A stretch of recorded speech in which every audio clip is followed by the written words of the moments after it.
Sering kita jumpai bahwa hewan dan manusia memiliki aktivitas seperti berjalan, melompat, berlari, membantu orang tua selama pandemi, membaca, dan lain-lain.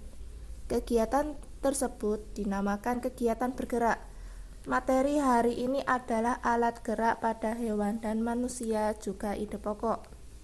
Tujuan pembelajarannya adalah melalui video ini dapat menjelaskan alat gerak pada hewan dan manusia, serta dapat menunjukkan ide pokok dari bacaan sistem organ gerak hewan dan manusia. Salah satu ciri dari makhluk hidup adalah bergerak.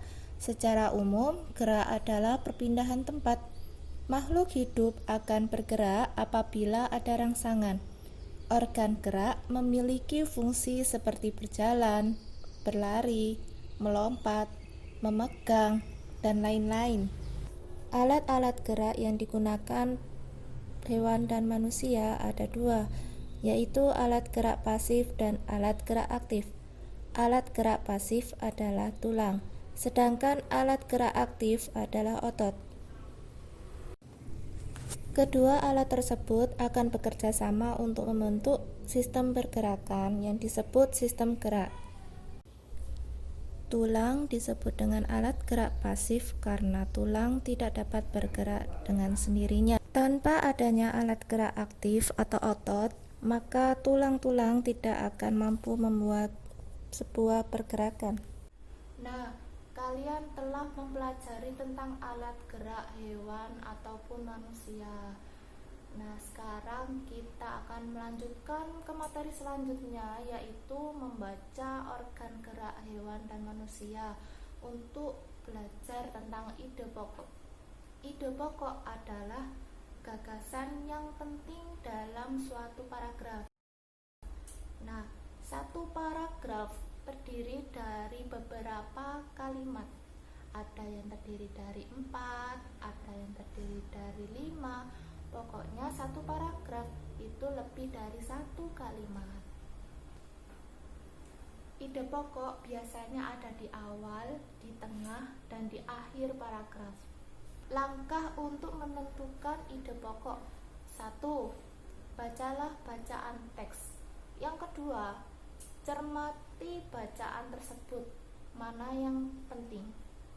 Dan yang terakhir, yang ketiga adalah tandailah ide pokok yang kalian temukan di paragraf tersebut. Di sini ada bacaan yang judulnya organ gerak manusia dan hewan yang terdiri dari 3 paragraf. Bu Eni akan membacakan satu paragraf saja, yaitu paragraf yang pertama, dan Bu Eni akan menunjukkan dan menemukan ide pokok di paragraf yang pertama. Salah satu ciri dari makhluk hidup adalah bergerak. Secara umum, gerak dapat diartikan berpindah tempat atau perubahan posisi sebagian atau seluruh bagian dari tubuh. Makhluk hidup akan bergerak apabila ada rangsangan yang mengenai sebagian atau seluruh bagian tubuhnya. Di paragraf yang pertama, Bu Eni sudah menemukan bahwa ide pokok terdapat pada kalimat yang pertama, yaitu salah satu ciri dari makhluk hidup adalah bergerak. Karena ide pokok adalah gagasan atau kalimat yang paling penting dari kalimat yang lain.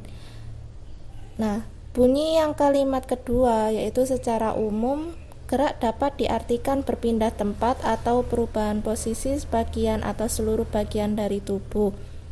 Kalimat yang kedua ini mengembangkan dari kalimat yang pertama. Sedangkan kalimat yang ketiga yaitu makhluk hidup akan bergerak apabila ada rangsangan yang mengenai sebagian atau seluruh bagian tubuhnya. Kalimat yang ketiga sama dengan seperti kalimat yang kedua, yakni mengembangkan dari kalimat yang pertama.